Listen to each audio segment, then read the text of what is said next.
They tryna turn Trenton into Baby Flint. Been signs by depression on the billboards ever since.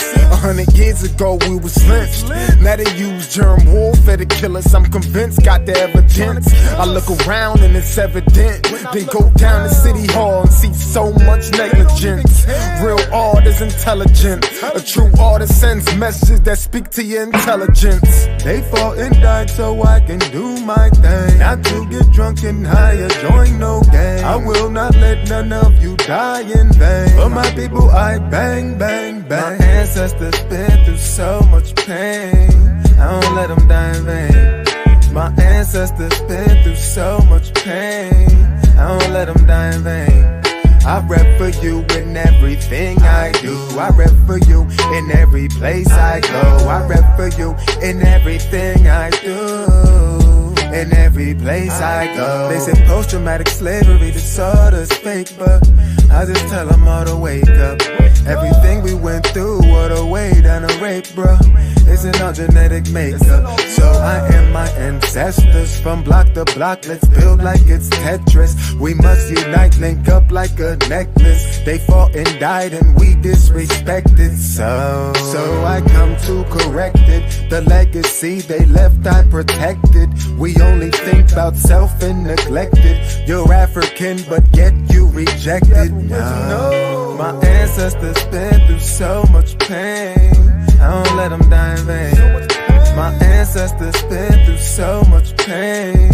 I don't let them die in vain. I rep for you in everything I do. I rep for you in every place I go. I rep for you in everything I do. In every place I go. I do.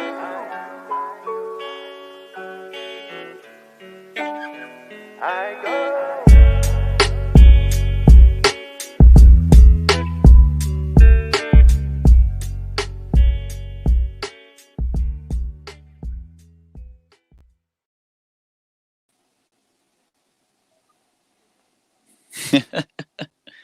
Marsha. Peace. Assalamu alaikum. How are you? Good. Good.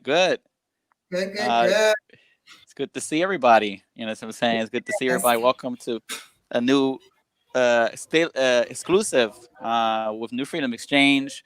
Your host in your place for us, the upliftment of social dignity through community empowerment. I am your host, Brother Bilal Hassan, Imam Bilal Hassan, and I'm with my beautiful co-host, Sister Marsha. The one only Sister Marsha in the building. Yes. Very happy to be here with you all this evening on a very, very, very special Friday. It's always a blessed Friday, always a blessed time. So as we normally do, we always ask how our beloveds is doing, just to get a check-in. So how are you, Sister Marsha? I'm doing pretty well. Today was jam-packed. We actually laid my uncle to rest today, so may Allah forgive him his sins and grant him paradise. I mean, yes. for sure. Then, okay, so let me just give you this because I got to get this out. So, come on. I've been looking for a car, and there was a car I really liked about 2 weeks ago, maybe not even a full 2 weeks ago. And I kind of hesitated on getting it. And so when I decided, okay, I'm going to get it, it was already sold. Okay. So then I found another car, same dealer. And today I had an appointment to go see them. So I went to see them, saw the car. I'm like, okay, I'm not even playing this time. I'm just get the car. As I'm sitting with the rep to, do all my paperwork, he goes inside once, he copies my, license and all of that, and he comes back. He asked me for my pay stubs, so now I'm, scrambling to download my pay stubs for my job to send to him. He had to go back inside. When he went back inside, he came out and he was like, "You're gonna have to choose another car because someone just brought it." Because they do like the whole sales process outside. So they have tents and they have tables and all that set up. Because of COVID. Yeah. Okay. So there's like 2 tables, maybe 2 or 3 tables from me. There's a couple doing paperwork, and they're doing paperwork for the car that I want to buy. And I'm like, no. So I'm back to square one, but No. it's okay. And clearly it wasn't meant for me because it didn't happen. Right. So I'm back to square one. And that was my kind of, episode today. And then right before the well, not right before the show, but probably like an hour before the show, my daughter's like, "Can you come get me from the mall?" And I'm like, "Girl, I got a show." But nonetheless, I'm here. So alhamdulillah for that. How has your day been? Busy. So of course, blessed today is Yom Jummah, our blessed day for Muslims and congregation of come to get our spiritual rejuvenation. So we conducted that service. After that, I had a creative consultative meeting with Mujahideen, with an article host who was not with us tonight because he's on a very special assignment. At 9:00, we'll be streaming Sister Taslim Jamila, a very great poet. And shout out to Sister Taslim. Yeah, so we're going to be streaming that on our platform. Her listening as album release party at 9:00. Special guests will be tuned in. So he's on that assignment. So we had a call with her. Then we had then I had to, of course, get ready for the HBCU Hub, because today we wrapped up our week of full of activities for HBCU week here in New York City. They was paying how to pay for college. So we had a couple. My daughter was tuned in. So great. Shout out to you guys for that. Yeah, this is the important one. This is how to pay. You know what I'm saying? We know about the programs and the other events that we took place prior, but this is very important. How we can pay for college and without going into debt and coming out debt free. So we had a great panel this evening with a couple financial aid experts. So I had to get that ready. Yes, I'm saying, let alone I had to get ready for also this beautiful presentation that we have this evening. So I bet you didn't even know that I used to be a financial aid officer. When was you gonna say that? When was you gonna say that? When was you gonna disclose that? I have done so many things in my time here on this earth, but I actually was a financial aid administrator. So yeah. So I'm on the list of all the other stuff that I've done. So you know the ins and outs of the whole system. But you know what? It's been some time since I've been in that role. So things change in terms of regulations. The interest rates change on certain things. So I'm a little removed from it, but yes, I did that too. Wow. Well, Sister Marsha, you really a hijab of all trades. Yes. We're not going to say Jack. We're going to say hijab of all trades. This is how we call it. But without further ado, we want to get right to it.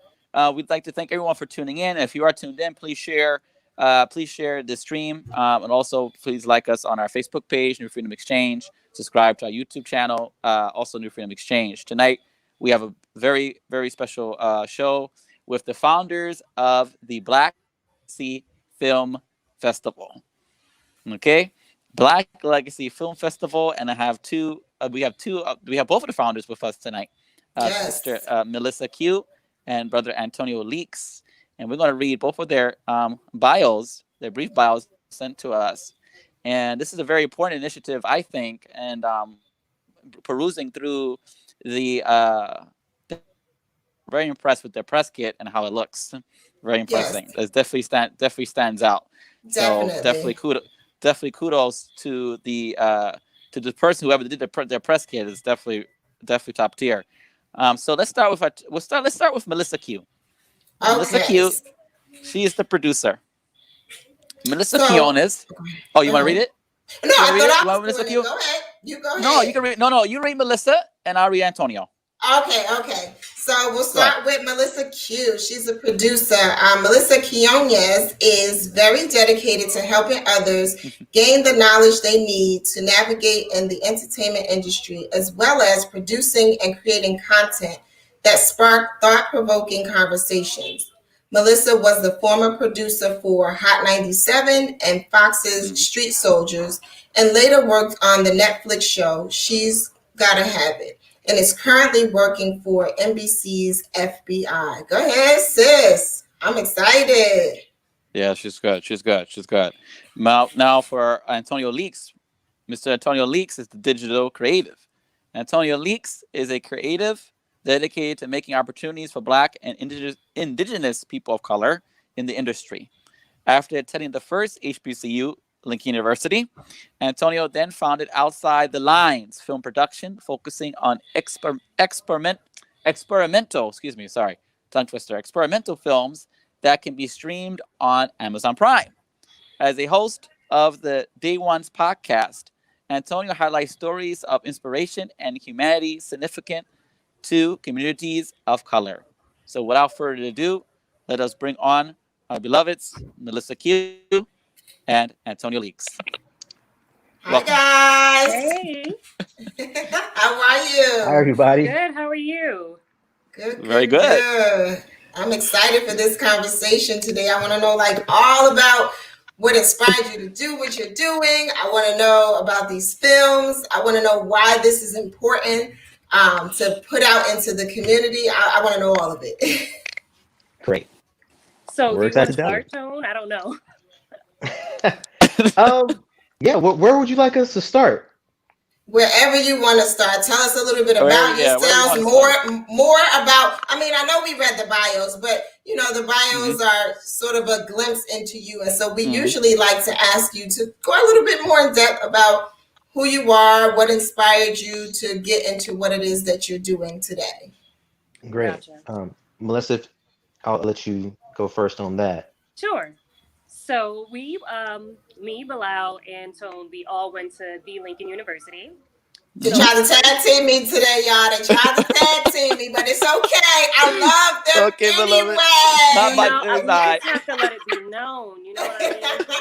So, yes. So for those who don't know, Lincoln is the first HBCU. So we kind of, absolutely set the tone for the rest. And so I graduated in 2014, and it was like a year after. I was supposed to graduate 2013, but I changed my major the second semester of my junior year. So I changed it from biology into mass communications. Ooh, what a jump. Two very different things. So I switched it over and was just cramming everything into a year worth of credits, I guess, just putting everything in so I could graduate with my mass comm degree a year later. So what happened was, because I did that so late, I really didn't have that many internships underneath my belt. And I knew that I wouldn't be able to compete with everyone else that had 4 years of being a mass comm major and just going through that process and figuring that out and doing internships year round. So what I did was I walked the stage, had a credit missing, which was the internship credit. And I did 3 internships at one time in the fall when I went home. So I utilized that one credit and made it into 3 internships. Nice. And that's kind of how I started in the industry. And so I interned at Wendy Williams, Fox 5, and BET. So it was kind of crazy because I would wake up super early for Fox. I would have to wake up at 2 a.m., be at Fox by 4 a.m., leave there at 12 p.m., rush to BET to be there at 12:30, and stay there from 12:30 to 6, then go back home. And then the next day I had just Wendy. And then the other 2 days out of the week, I had to do that whole thing all over again. Oh, wow. So, yeah. You got me tired listening to it. It was a lot. That's kind of how I started in it. And then I ended up gaining a position from one of those 3 internships, which ended up being Fox. So I stayed with them for a little bit, and then I started wanting to dabble more into film, more into scripted shows, and trying to figure out what was the difference between the two and how they operated. So I would do little what is it called? Day player positions. So it's it doesn't mean that you're permanently there. It's just you're there whenever they need you. Okay. So you could be there for one day, you can be there for weeks, you can be there for months. It just depends. So I started doing that a little bit in between. So I worked on shows like White Collar, Madam Secretary, Unbreakable Kimmy Schmidt, Gotham, and She's Gotta Have It, and some other things. But and then some music videos on the side too. So it was anything I was interested in. And then the music videos I worked on was SZA, Drew Barrymore's video. and then another one was Bon Jovi, Scars on This Guitar. Okay. So I was just kind of like dabbling all over the place. Right. But what kind of like led me, I guess, more towards scripted content and film is just the whole art of the story, and just being able to see like how creative people are, and just what stories they feel need to be told. Sometimes it's stories of the voiceless that they made, like they were able to make their voices be heard in their content and how they do it. But what's interesting being in this field so long is we've noticed the lack of color that there is behind the scenes when these projects and films are going on. And to me, I think representation is extremely important. And especially we have so much talent within the HBCU community as well, as we all know. And Tone and I just felt that this creating a film festival for HBCU students and graduates would just help open up the door to put them in positions that they want to be in mainstream, or just getting their content out and stories out that they felt like they needed to be told. So that's one of the reasons why. I love that. I love that. What's up with you, Tone? Give us your backstory. All right. So I guess my story, I guess I'll start at college too, Lincoln University. I came to the first HBCU with an acting scholarship from my high school and the academic scholarship that Lincoln gave me. So I thought I was going to step on foot as a theater major. And as I'm sure some of you probably realize as you've gone through your college years, you've had to readjust your plans for whatever reason. The theater was being renovated the entire time that I was there. So that theater made dreams. Exactly. So I had no skill as a writer, a camera person, editing, anything like that. But the friends that I had and I made on campus, we had the desire to make something happen. So it was a lot of trial by error. And this actually happened to be right around the same time that YouTube kind of started to kick off, and people started seeing our videos on campus. And slowly and surely, we were the go-to video group whenever homecoming came around, whenever step shows were a thing, whenever there was a forum, Dreamcatcher Features was contacted to put on the video material for that. And it was purely because we had the idea to create something ourselves. There wasn't really an infrastructure in place. So throughout college, I learned firsthand editing. You can do it. It's going to be a lot of trial by error, but just like anything, I kind of lean to basketball as metaphor. If you just get your shots up enough, something's going to fall in. Something's going to fall in. Yeah. You know, obviously, if you lead with intention. I mean, you don't aim for an air ball. You know, you're going to get better each and every time you go up there to the free throw line. Right. So by the time I graduated, I was able to become an editor. I got a job with the government out here. I work for state government out here as a videographer. So I'm not necessarily in the industry. I work for the government doing creative work. However, I still have the same ideals that I had back then to one, create and foster the inspiration for creativity, which leads to, as Melissa mentioned, why we felt the need to create the Black Legacy Film Festival. We see an absence, and we want to make sure that Black creativity in HBCUs is highlighted, appreciated, and we do whatever we can do in our positions to get someone from their undiscovered, uncut gem state to hopefully, giving us a shout out as they win the Oscar. Because speak it. Okay. And that's not so much the belief in us, but that's just our belief in the talent that's in these HBCUs. Because quite frankly, we come from HBC, so we know the talent that comes from these institutions. Let's build a platform to highlight that. Right. Nice. I love that. So you all start with sort of this love for the creative side of yourselves, and then it pans out to be this film festival. Sort of give us a history of the film festival, and how you put it together and how you then pulled the HBCU graduates together, because I love the idea of being able to highlight, Black excellence, minority excellence, by using the HBCU graduates as, that pool of people that you work with. So, where did that, I mean, I know you guys are HBCU grads, but like, how did you pull it all together? It must have been y'all both start laughing. It must have not been that easy. I mean, it It's was no cakewalk, okay. I'll tell you that. So we when we started this, we started it 2019, right? Mhm. Yeah. Mhm. So we started Yes. it 2019, and it was more so just like I was putting together a few panels at Lincoln already that had to do with just going into like, talking to like the mass comm students. Either they were juniors or seniors, so it's like, on the cuffs of about to graduate.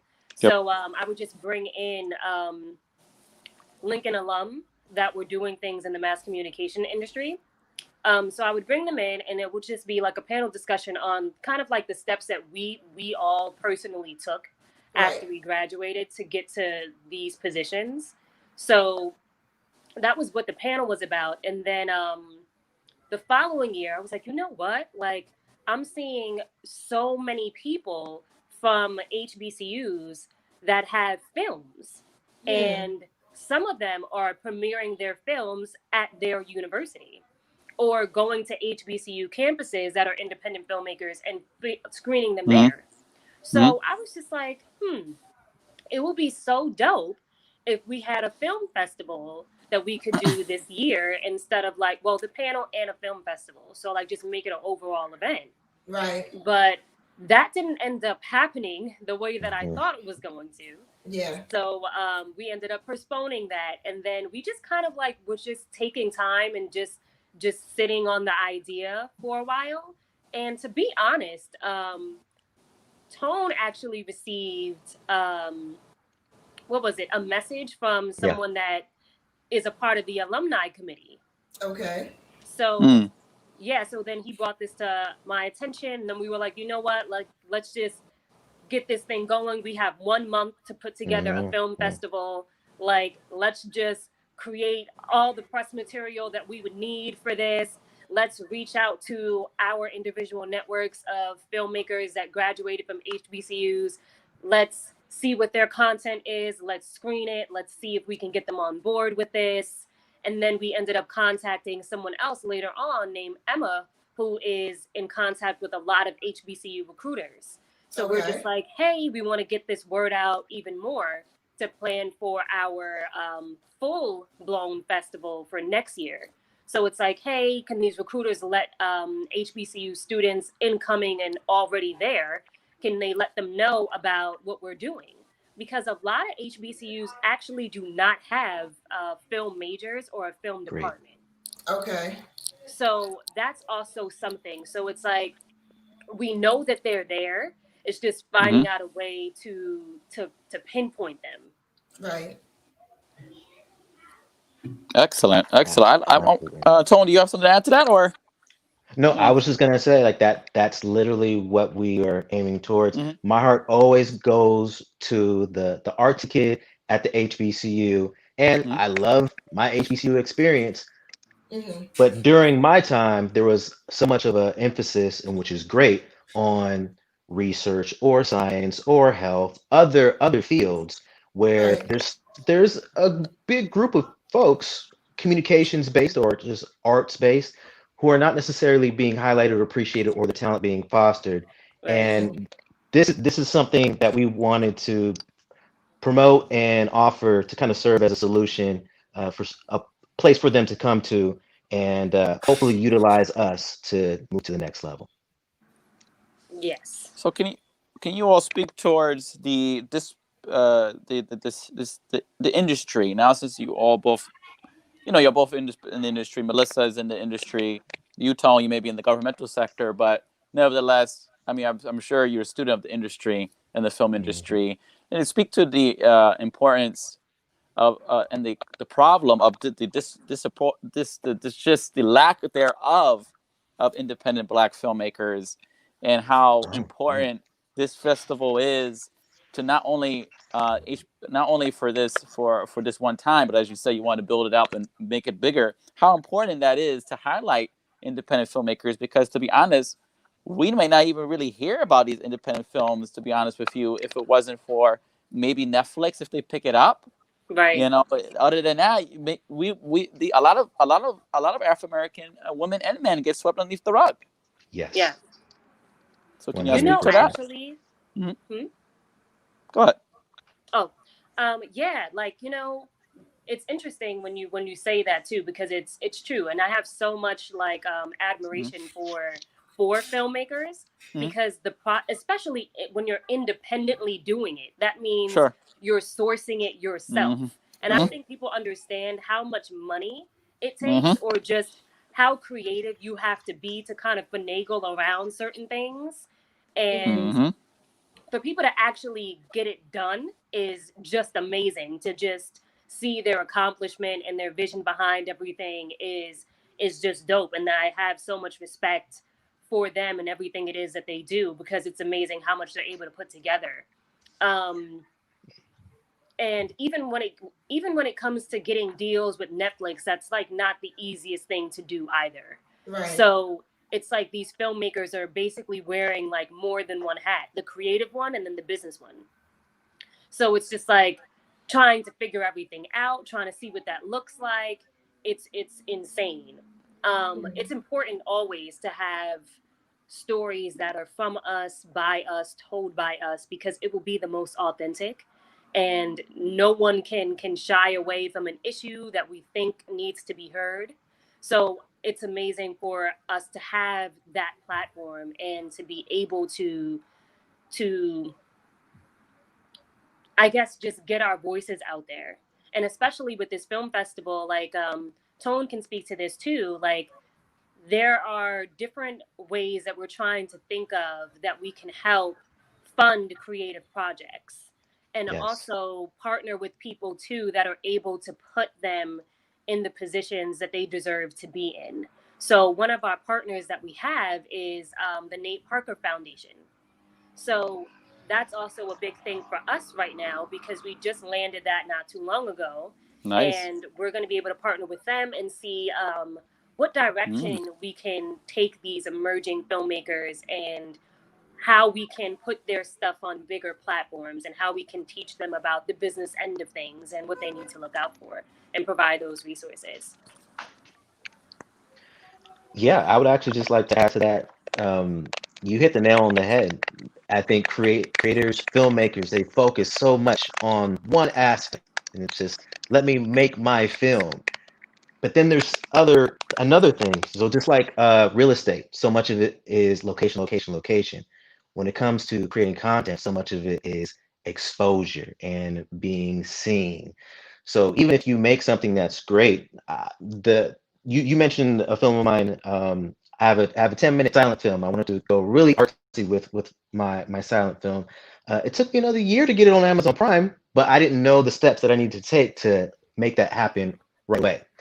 I have lessons learned, and hopefully we can provide that and offer that as guidance moving forward. And mostly, this film festival is serving as you often hear the term of gatekeepers. Gatekeepers. Okay, if I make this, then hopefully they say yes. Hopefully they'll give us a chance. If we can create an environment to where we are the individuals that are saying yes, then we are allowing and diversifying what is being brought in there into the culture to be seen. We are serving as a place to amplify these melanated voices. Um, and one thing that Melissa mentioned, we have this great idea for HBCU students. So anyone out there who's an HBCU student that's listening, if you have a script idea, the Black Legacy Film Festival would love to see it. And if it is the winning script idea in the script competition that we are going to announce, we will fund your film. We will fund your film to be screened in next year's film festival. We Nice. believe Yes. in idea and talent in HBCUs that much. Right, because that's the hardest thing, honestly, is the funding. And I feel like a lot of voices or filmmakers are muted because they don't have the funding and they don't know how to go about the funding. And there are just so many different resources in terms of creating like seed and spark campaigns and, you know, different things like that to get your project funded. But, you know, it's like with through our film festival, it's like they'd be able to have that access, and then our platform as well, and then the connections that will come with that. Nice. I think that's like so cool. So I mean, you know, I kind of want to find some filmmakers and be like, listen, guys, they're gonna Please fund do. your film.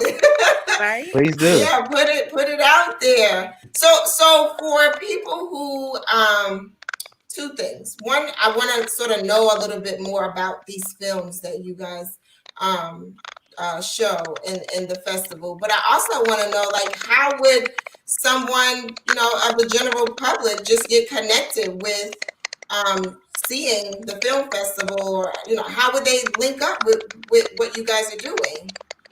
Great question. Yep. Want me to take that one?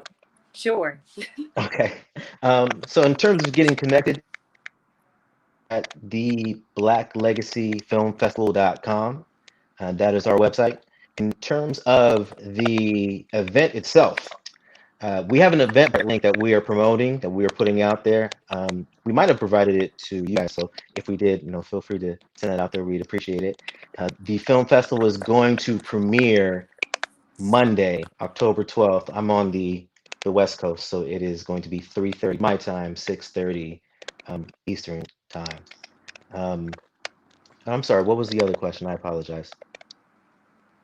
The other question was, I just wanted to know a little bit more about the films, the type. I mean, if you can tell me specifically the films, that's great. But if you can just tell me sort of the types of stories that are told, that would be great too. Yeah. So we have, okay, so one of the films that we have is called Apex, and that's by BWBM Network. So it stands for Black Women, Black Men Network. Okay. And basically, that film Apex has to deal with what's currently going on in society right now. Because let's just face it, like, there's been so much going on in terms of social justice issues and just a lot that's been happening with our community. It's been going on for a while, but the pandemic just really was just shining light on the situation, just because everyone was home and had time to actually focus in on a human issue. Right. A human rights issue. So that film in particular is speaking to that. It's speaking from a voice, though, from a black officer that's caught kind of in the crossfire of, like, this is going on with my community, and then this is what's happening at my job. Right. And these people, maybe some of these people that are murdering innocent Black people, I happen to work with. You know what I mean? Ooh, so you're kind of seeing that struggle in a short film. Yeah. And it's also a silent film. Oh, okay. So, right. So we have that to show. We also have another one that's from one of our Lincoln fam too. His name is Reese Powell. So Reese created the film called My House roommate. Arrest. Yeah. Oh, really? Yeah, Oh, that was Bilal's roommate. Yeah, Okay. my roommate. Oh, okay. So Yeah. so Reese is also a filmmaker, and he created House Arrest. Mm-hmm. And House Arrest actually deals with what happened with his uncle and just Philadelphia's crime rate and what's going on in Philadelphia in terms of that. So that's what his film is. His film is basically dedicated to his uncle, about what his uncle experienced. So you'll see interesting films like that. And then we also have a film from Tone as well. So he would also be debuting his film. Yay, Tone! Yeah. Yes. So I would say one of the highlights of my college career was creating this television show that was aired on the television network. It was called In the Life of Tone. And once again, just a result of doing, trying, learning, and next thing you know, you have a show. We came together after 10 years to have a reunion, and it plays like another episode, and it seems like we haven't missed a beat, even though we haven't seen each other in a decade. So, fans of the show, or if you've never seen it at all, I think it's going to have a great mix of comedy, insight, laughter, and entertainment. Yeah. And then we also have another film from another Lincoln alum, Harold. Mm-hmm. And Harold's film was called Hush. And Hush is basically about Black men that are going through mental illness.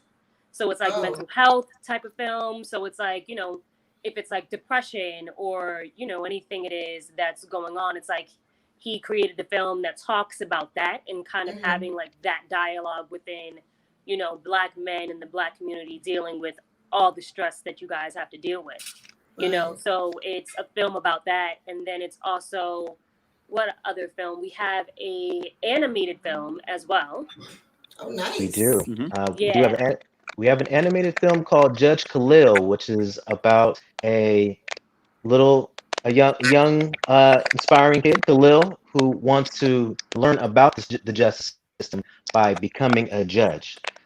So it approaches the criminal justice system from the young perspective and taking control of the narrative, becoming position of power, and slowly and surely. But we have one. It's a short. Hopefully, there'll be more sequels to come from that. Along with, I think we have a first look at the trailer for a documentary. Another Lincoln alum, Dr. Jalal Hayes, has created a documentary called "Exploding Dreams." Right. So this is his STEAM story. So his biography, his story on his journey over the course of 10 years. And he has a great story. The 4 minutes of the short that it shows is going to wow you. But it's really going to pull you in to figure out and understand more about Dr. Ja. Nice. Yeah.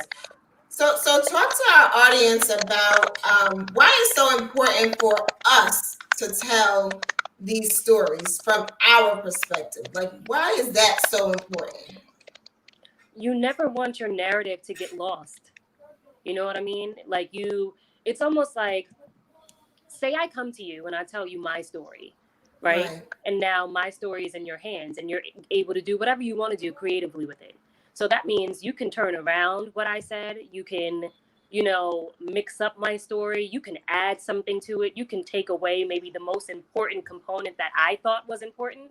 You can take that away and put in something else, right? Because you don't know what my story is, right? Just like within the Black community, it's like if we let someone else take control of our stories, you're not going to portray it in the way that it should be portrayed.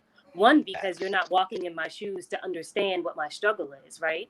So that means you're going to place what you think is the struggle or what you think is the issue or what you think wants to be heard, and you'll put it there.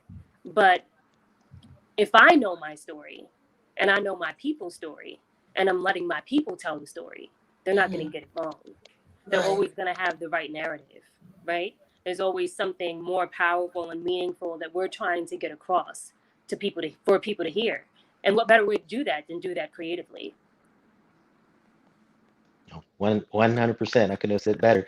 Stories inspire us. Stories immortalize us. Stories are what we carry from generation to generation. So anything that we do, what we're doing right now at this point in time, this is a form of a story. So at the center of everything, why not tell your own and control that narrative, like Melissa said? Yeah, that's super important.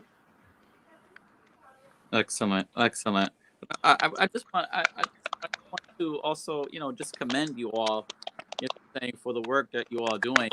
I think it's super important that we have the voices and, like you said, the narrative being controlled by us. Something in terms of how we want us to be perceived and portrayed on the big screen. Yes, I'm saying also being able to uplift our people through film, through the arts, and I think the arts is such an important way. This show here, our focus here, predominantly the culture aspect, and how we can exemplify and really promote things in the culture that take place culture that uplifts our people, and it's uplift humanity in general. When we uplift our people, we're really uplifting everyone else. You know, in the way that we Exactly. dignify humanity, dignify the human spirit.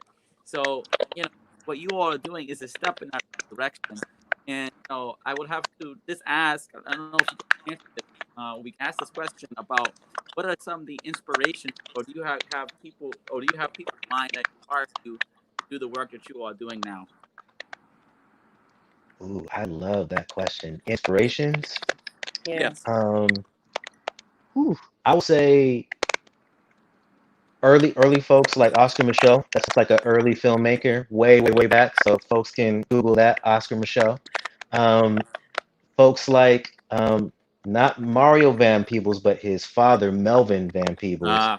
Mm-hmm. Um, Mm-hmm. the kind of started the blaxploitation era with some of his films. But that man did everything.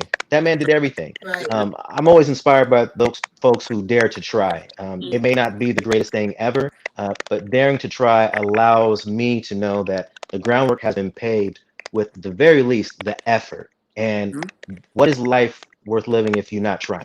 You need to try. Right. And so anyone who's trying and pushing genre, pushing boundaries is an inspiration to me. Yeah, for sure. I would have to say, I would choose someone current. So I would choose Issa Rae as inspiration to me. And I say that because she's also like opening up doors for people of color as well. Like Mhm. if you go on her website, there's so many different opportunities that she has on there.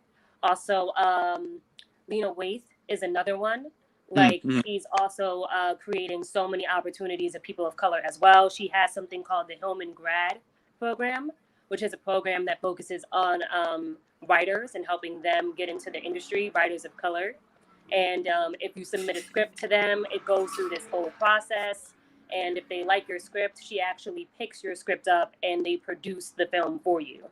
So Oh, I that's think, great. Nice. yeah, yeah. So I think those two women, I would have to say, are inspiration for me in trying to figure out and navigate how we go about doing things, and trying to figure out like different ways and resources to help our people. So we talked a little bit earlier, or at least you all brought it up that there are schools, HBCUs, that don't have I guess it's theater departments or because Film. I would think that film or I know a lot of schools do have communications, but maybe Yeah. not some of the disciplines for the creatives. And so what types of initiatives are either being spearheaded out there to increase that, or what sort of help do we need to make that happen for schools that don't have these departments, and we have so many people who want to express this part of themselves? Good question. Yeah, I think one of the things and one of the initiatives that we have in our press kit that we sent you all, like one of our initiatives is to help increase funding of HBCUs. That's one of the initiatives with this festival. And because of that, I feel like maybe certain institutions don't have a film department or a theater department because of lack of funding. And that's also a reason why some of the HBCUs had to close down, was because of those issues. Sure. Yep. So Mm-hmm. I think that's what I'd have to say in terms of why I would think that would be the case. But yeah, in terms of how we can fix that, some schools like our school, Lincoln University, Tone was able to find out that we have a film club there now. Right. Okay. Did not exist while we were there. Nope. They didn't have a film department, but now they started a film club. So I think students are, whoever is interested in something, they're just creating what they're interested in at their schools if they don't have it. Right. Also, what I will speak to too is the Nate Parker Foundation had teamed up with an HBCU down south that they shot the Great Debaters in. And so they went there. That school did not have a film department, but the program was based there because Nate had did his film Great Debaters at that institution. So he wanted to stay around, the HBCU community, and also his institution has to deal with I think it's a 2-week program where students from HBCUs, filmmakers will come to this program for 2 weeks and they have to create a short film. So now at that institution, Nate was able to create a film department at that school. Right. So I just think it takes proper resources and backing by certain people to help further the arts at HBCU institutions. Absolutely. Absolutely. I think people need to believe in it first and foremost.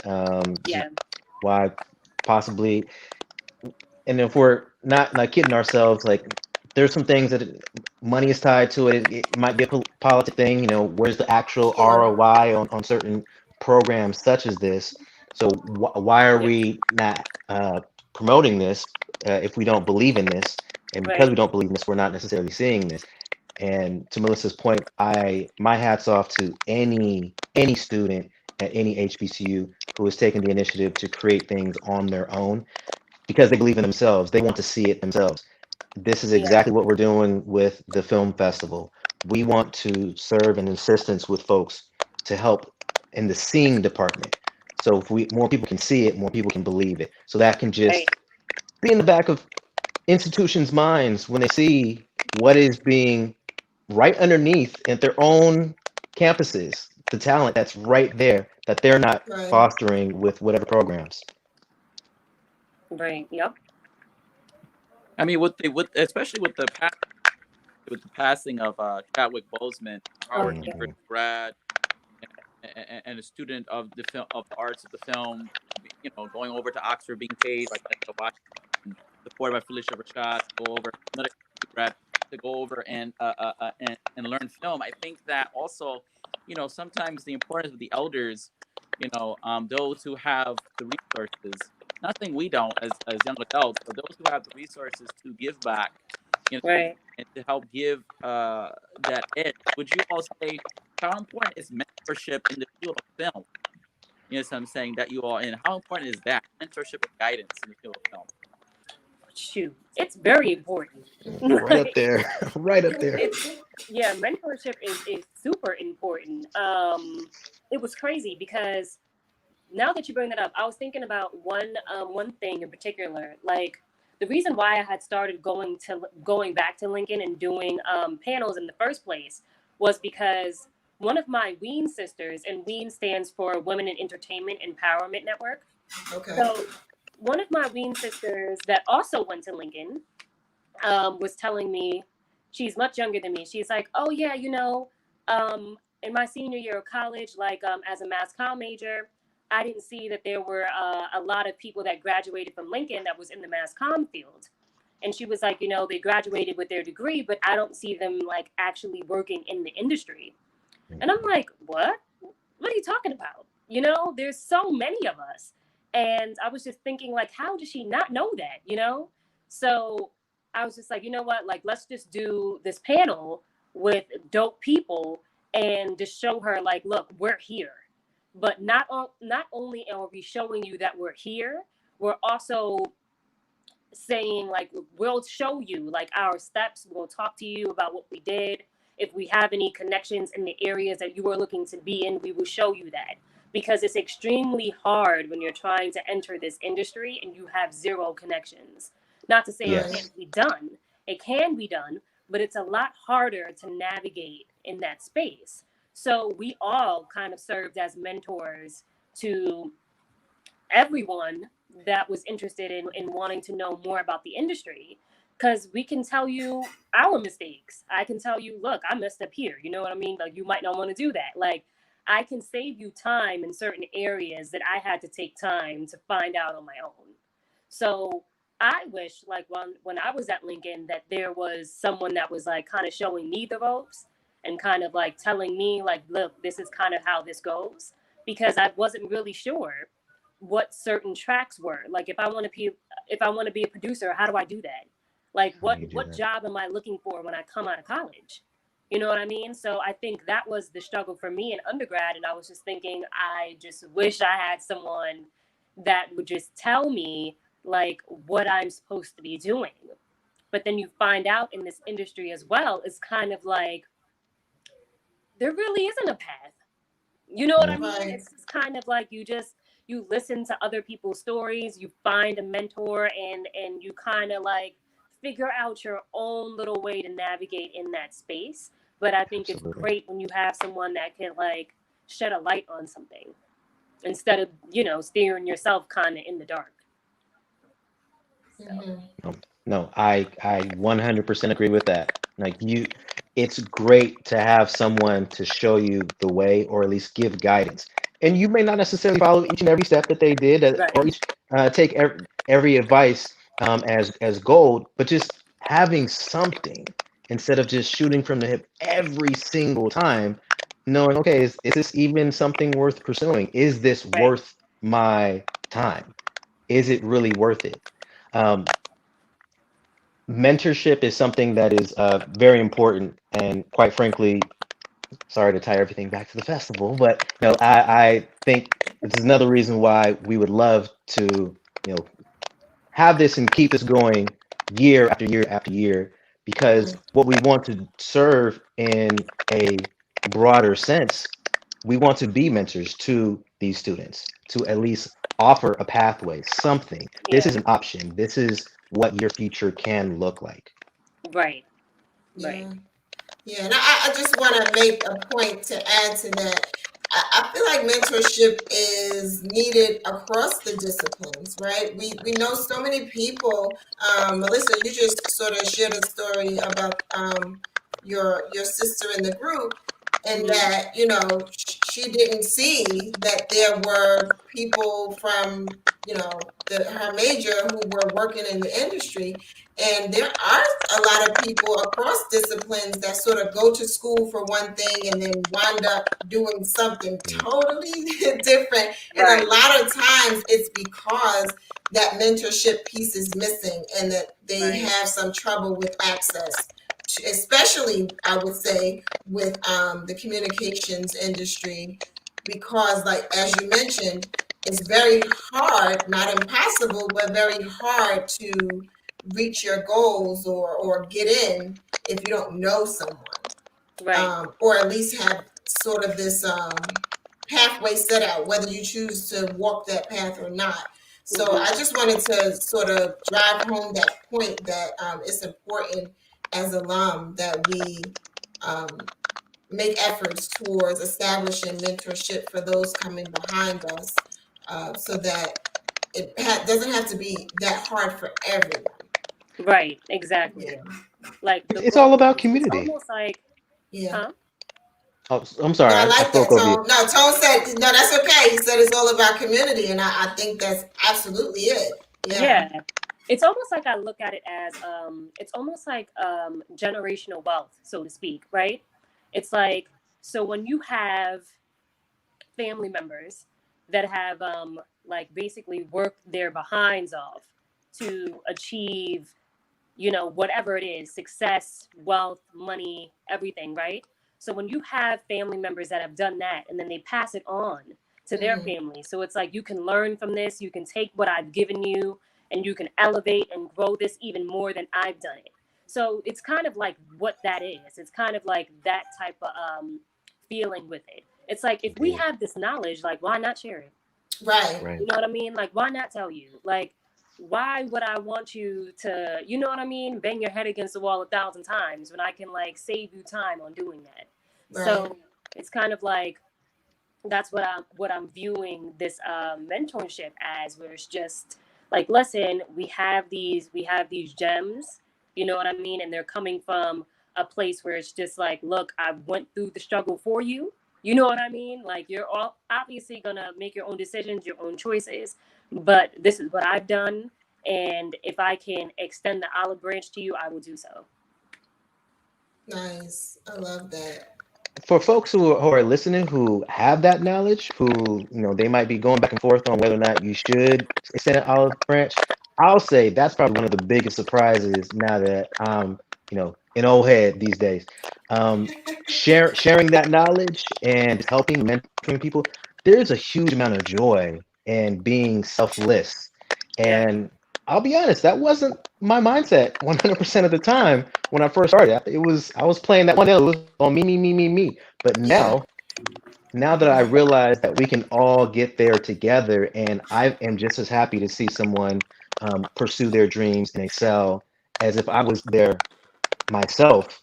But it pays off in dividends that you have no idea about.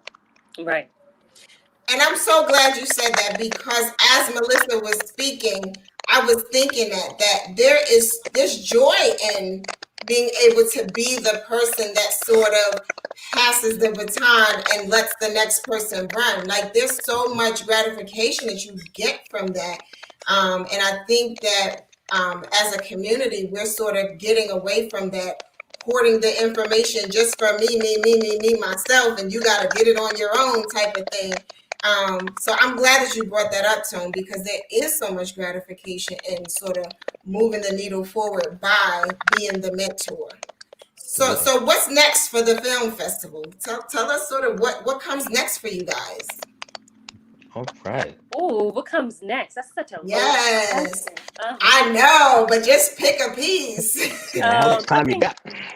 I think what comes next is, because now we're after this releases on Monday, Mm-hmm.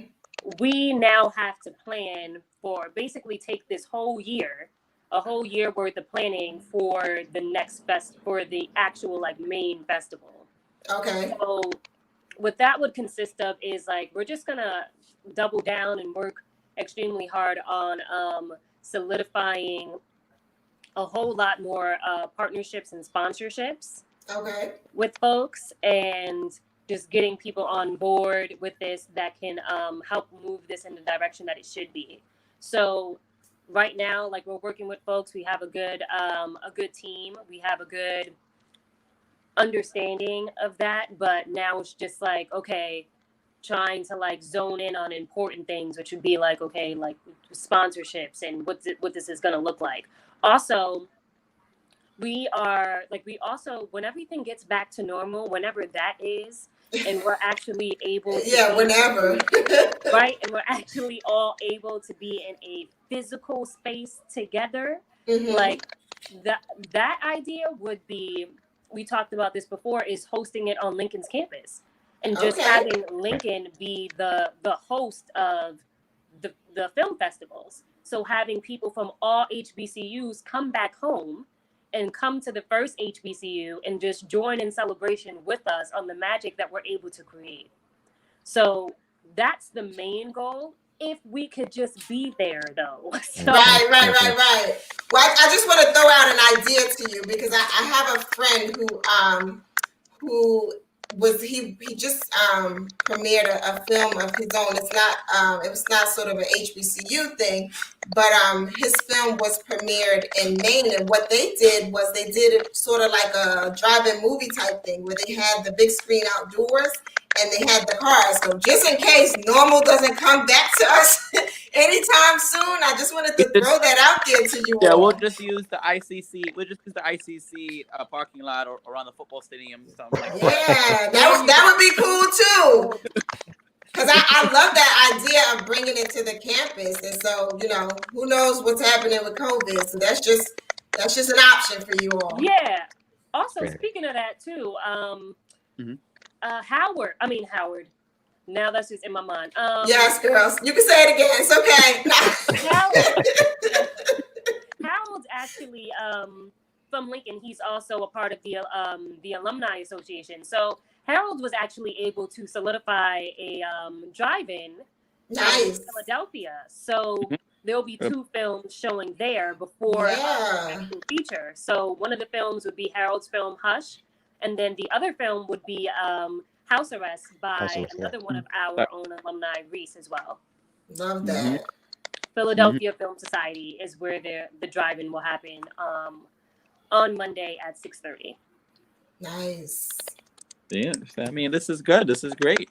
Love to see it. This is what we like on our platform. We're excited for everyone to see it. Very Yeah. good. I'm looking forward to the film festival. Get your tickets now. Everyone, get your tickets now. Free. The link is going on the bottom of your screen.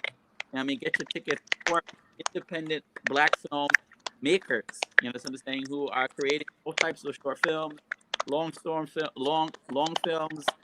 animations. You name it. It's all here. We all have talent. We have talent amongst our own ranks, and sometimes we take that for granted. So we definitely want to support this effort, the Black Legacy Film Festival. We definitely want to support Melissa and Phil. They can be reached. I have their IG for them to be reached. Let me see, get that on the screen. Here we go. IG Black Legacy Film Absolutely. Festival. You can find them on Facebook as well. Black Legacy Film Festival, Twitter as well. You know what I'm saying? Yes. And Just Awesome. make sure you accept my friend request because I'm gonna be sending it in a minute. yeah, You got it. Marsha does.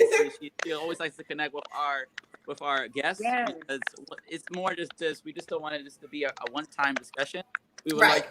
like to always be a partner, slash sponsor, slash a supporter in any way that we can support Yes. you all's initiatives and the filmmakers that are in this We'll take you up on that. Yeah, come on, take us up, man. This is what we're doing. It's what we're working on. And Yes. also, any closing remarks that you all would like to leave?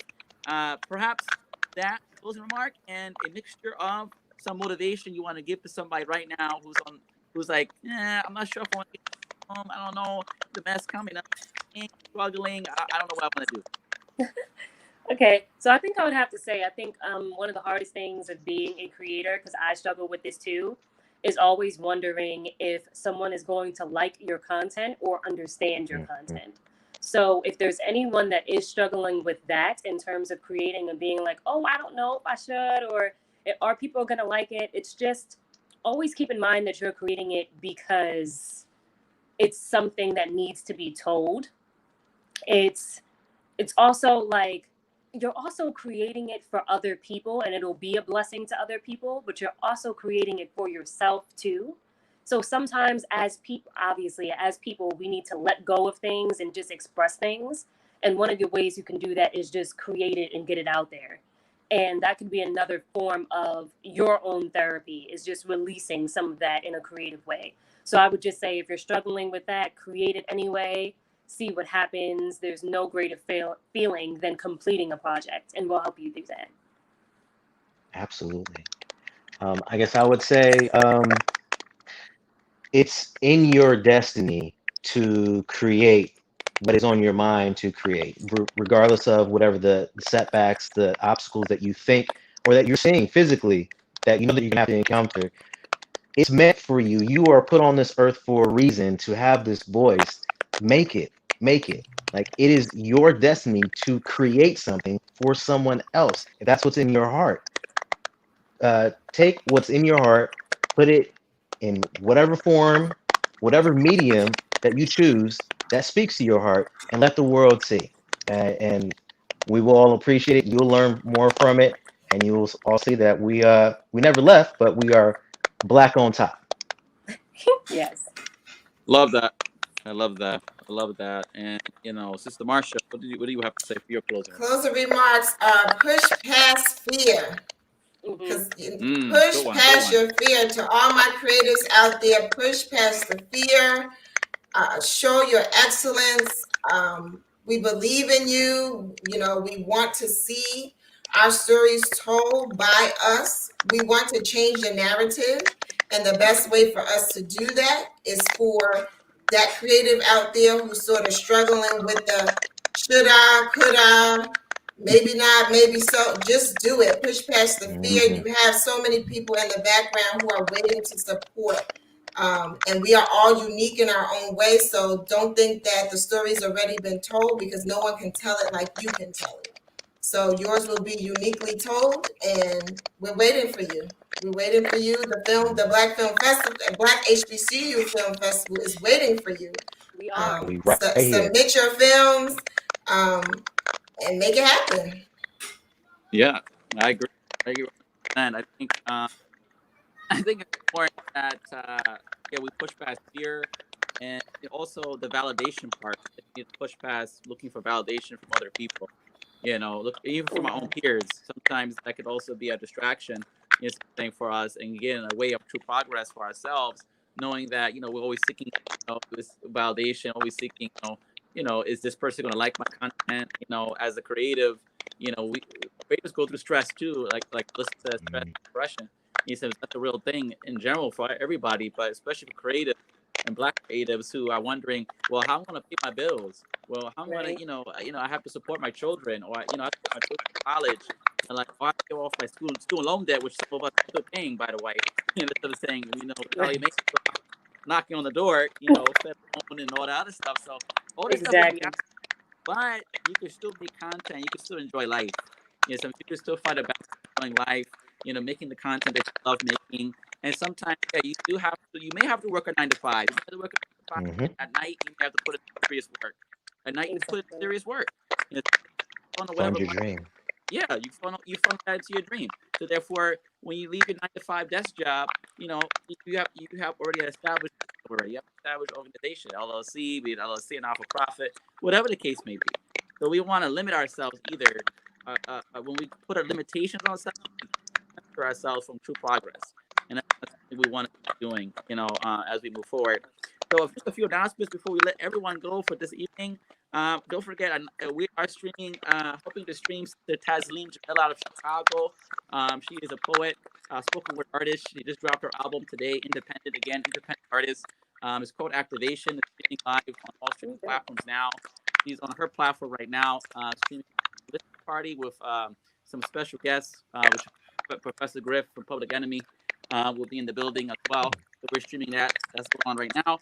Also, tomorrow we have a big concert that we are streaming as well with our beloved sister Sawat Al-Amin, which is James Brown's sister. She is an OG songstress in the African American Muslim community. I'll put up the file right now for you guys, so you guys see what we're working with. We're working with a lot of things here on this platform. Yeah, Cultural Extravaganza 5. Culture Extravaganza 5. A lot of old heads who perform jazz, R&B, some new singers who in hip hop and also R&B will be performing. It's free as well. I'll be streaming live on this platform, New Freedom Exchange, tomorrow at 6 to 8 p.m. So don't miss it. It's free. It's a live concert. It's once in the blue moon. It's not gonna be saved. You gotta come. So you know that. Also, a couple more announcements. We have. Oh, let's not forget about Make It Halal on NFX. So we have teamed up with a sister out of Maryland, Nadia, who was a guest on the show, who's giving out, helping people to get certified their products halal. In our belief, we believe in slaughtering our animal products, proper products that are healthy, not dangerous to the body. Be it skincare, food, etc. So Make It Halal is a certification process that's below on the link below. You can just scroll, click it, and let's get your product out there to the international market. You get FDA approved here in the country and European approved in Europe as well. So your product be internationally sold and recognized overseas, and you get a stamp of your product as a. I think that's about it for the announcements. Again, we thank everybody for joining us this evening. If you like this conversation, please do subscribe to our channel, New Freedom Exchange. Like us here, New Freedom Exchange on Facebook. Also, do not forget, please do not forget, get your ticket for Monday, October 12th. It is the Black Legacy Film Festival going down. Our beloved founder of Black Legacy right here, Antonio Leaks. He can be found on Facebook and Instagram as well. Melissa Q can be found on Facebook and Instagram as well. And if you are an independent filmmaker and you are HBCU, a current student at art, or an alum looking to get your film off the ground and get traction and be part of something major like this, I would suggest find them on Instagram, Black Legacy Film Festival, and definitely plug in with them as soon as possible. So with that, we would like to thank everybody again. Have a blessed night. Have a blessed weekend. Peace. Assalamu alaikum. Thank you, guys. Thank you all. Thanks, guys. Thank you.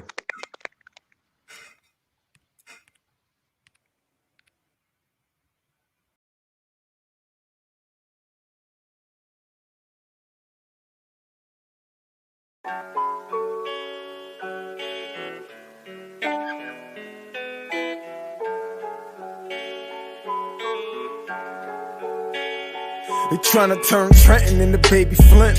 Been signs by depression on the billboards ever since. 100 years ago we was lynched. Now they use germ warfare to kill us. I'm convinced, got the evidence. I look around and it's evident. Then go down to City Hall and see so much negligence. Real art is intelligent. A true artist sends messages that speak to your intelligence. They fought and died so I can do my thing. Not to get drunk and high or join no gang. I will not let none of you die in vain. For my people I bang, bang, bang. My ancestors been through so much pain. I don't let them die in vain. My ancestors been through so much pain. I don't let them die in vain. I rep for you in everything I do. I rep for you in every place I go. I rep for you in everything I do. In every place I go. They say post-traumatic slavery disorder's fake, but I just tell them all to wake up. Everything we went through, what a way down a rape, bro.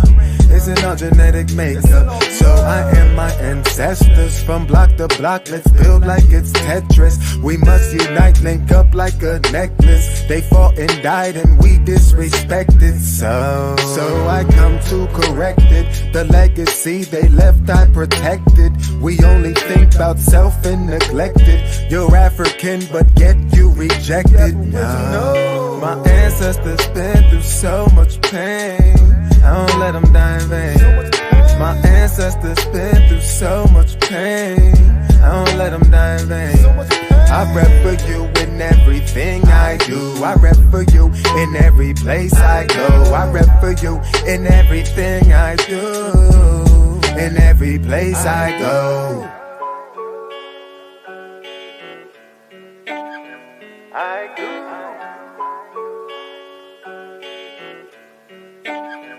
I go.